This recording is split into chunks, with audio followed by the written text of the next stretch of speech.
Dans le quartier de Pointe-Saint-Charles, en fait, dans les années 60 et 70, il y a eu tout un mouvement de prise en charge par les gens de leurs conditions de vie et de leur situation. Les gens, ils se sont dit, bon, on n'a pas de soins de santé dans le quartier. Il y a des gens qui venaient de McGill, de l'Université de Montréal, des médecins, des infirmières progressistes qui sont venus dans le quartier, puis que tout ensemble, finalement, ils ont mis sur pied une clinique communautaire. La même chose est arrivée en éducation. Le Carrefour d'éducation populaire est né de la volonté de personnes du quartier qui étaient analphabètes, puis qui voulaient avoir des lieux dans lesquels ils pourraient apprendre à lire et à écrire de manière respectueuse et de manière intéressante pour eux. Même chose dans l'alimentation, il y a la mise sur pied du Club populaire des consommateurs pour l'alimentation, il y a eu la mise sur pied d'écoles alternatives pour les enfants, etc. Tous ces services alternatifs qu'on appelle, qui ont été mis sur pied par les gens et pour les gens dans le quartier. On pourrait dire que c'est finalement des actions directes. En logement, il y a eu beaucoup de luttes pour des coopératives d'habitation dans le quartier pour que les gens du quartier puissent gagner des terrains qui étaient convoités par des promoteurs immobiliers. Par exemple, les groupes logements organisaient des occupations un peu symboliques de terrain. Par exemple, je me rappelle en particulier d'une action où il y avait un terrain qui a été occupé par des gens qui voulaient que ça soit transformé en coopérative.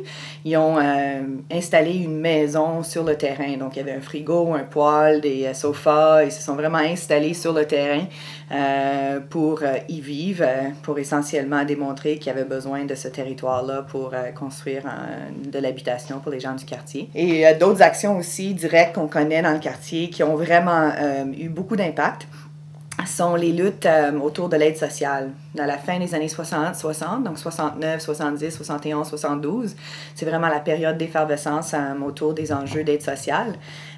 Une fois par semaine, il y avait une occupation des bureaux du ministre de la Sécurité sociale à l'époque, Claude Castonguay et les autres. Les gens du quartier s'organisaient. C'était avec un groupe qui s'appelait le Greater Montreal Anti-Poverty Coordinating Committee, le GMAP. Qui était un regroupement de groupes qui défendaient les droits des personnes assistées sociales. Le leadership était vraiment à Pointe-Saint-Charles. C'était des femmes du quartier qui étaient sur l'aide sociale puis qui étaient beaucoup impliquées là-dedans. Et je me rappelle en particulier d'une occupation qui a duré 3 jours du bureau du ministre, où il y avait des centaines de personnes qui ont campé là, avec leurs enfants et tout ça. Puis il y avait vraiment des grosses bouffes et tout ça pendant 3 jours. Puis je me rappelle des images que j'avais vues de cette action-là. Il y avait une madame avec des bigoudis habillée en robe de chambre qui était au téléphone avec le ministre, puis qui faisait la négociation. Now, Mr. Castonguay, we mean business. We want these demands settled and we want them done quickly because we are, we're getting a little put off with this. All right. He's gonna call beyond. Et une autre action directe, en fait, qu'il y a eu dans le quartier, que je connais plus ou moins l'histoire, mais je sais, tout le monde connaît un peu l'histoire, c'est celle du Carrefour d'éducation populaire, quand il y a eu un mouvement pour démolir le bâtiment qui est sur la rue Centre, en fait, qui est aujourd'hui le Carrefour d'éducation populaire. Il y a eu des actions qui ont été organisées pour bloquer, en fait, les bulldozers qui voulaient démolir le Carrefour d'éducation populaire. Aujourd'hui, on va aller ouvrir un squat!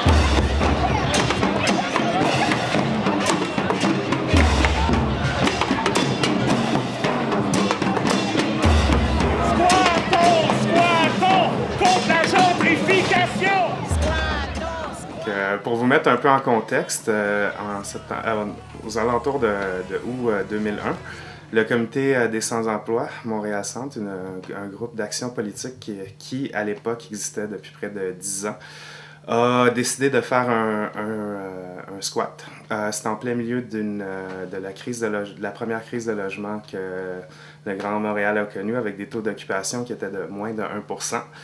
Et on s'est réunis, on était à peu près 500. On a marché jusqu'à Overdale, qui, dans les années 80, était une grosse bataille pour le logement.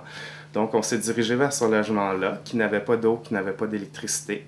On est resté pendant 4 jours. On a eu une couverture médiatique qui était inespérée. Et le maire à l'époque, Pierre Bourque, pour éviter le scandale politique en plein milieu d'une campagne électorale, a décidé de nous offrir une autre bâtisse abandonnée qu'on a décidé d'accepter.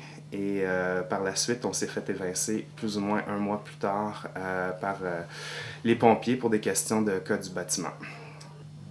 Pour ce qui est de ce qui a découlé de cette action-là, c'est comme pour tout ce qui est de questions de politique ou de mouvements sociaux, c'est un peu difficile d'établir des liens directs avec certaines politiques gouvernementales. Mais on peut penser qu'avant cette action squat-là, pendant les 10 années précédentes, il n'y avait pas eu de construction de logements sociaux ni de coopératives. Et par la suite, il y en a eu relativement, pas beaucoup, mais je dirais, il y en a eu plus depuis ce temps-là. Donc je pense que l'action squat a eu quand même un effet vraiment positif sur la société québécoise et on est encore en train de voir les répercussions que ça peut avoir aujourd'hui. Donc l'utilisation de l'occupation de bâtiments pour faire des revendications sociales, c'est pas récent, c'est quelque chose qui existe depuis longtemps. Au Canada, il y en a eu plusieurs des occupations de bâtiments dans ce sens-là, à Vancouver, à Toronto, à Peterborough, à Ottawa, à Montréal, à Québec aussi. Le squat de la Chevrotière à Québec, ça s'inscrivait dans le cadre d'une action coordonnée par le FRAPRU. C'était sur un endroit qui s'appelait l'îlot Berthelot. Il y avait un projet de condominium qui était en train, puis l'occupation des bâtiments, ça a été dans le sens de vouloir faire en sorte que ça se transforme en coopérative. Donc, les revendications, c'était que la bâtisse du 920 de la rue La Chevrotière soit conservée et cédée à la communauté. Puis ça a fonctionné. Le squat a duré tout l'été, donc à peu près 3 mois. Quelques années après, en fait, l'îlot Berthelot a été cédé à une coopérative. Et aujourd'hui, le FRAPRU annonçait cette année que la coopérative est en construction. Donc il y a des gains qui sont possibles par des actions radicales, des actions d'occupation.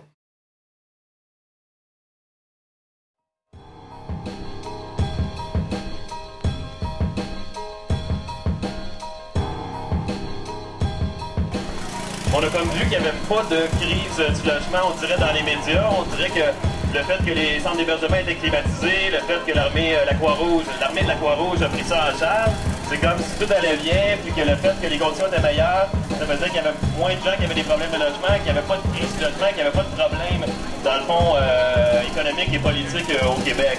Tout ce qu'on réclame, c'est que les gens puissent appliquer leurs propres solutions aux problèmes du logement, puissent se réapproprier des bâtiments, des terrains, créer des espaces autogérés, des espaces autonomes, que les gens puissent créer leur propre milieu de vie, en dehors du système, en dehors des programmes qui existent.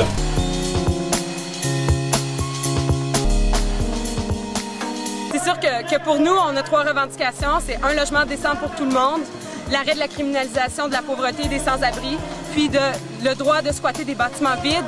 Si vous ne collaborez pas, vous risquez d'être arrêté. Et ceci est le dernier avis.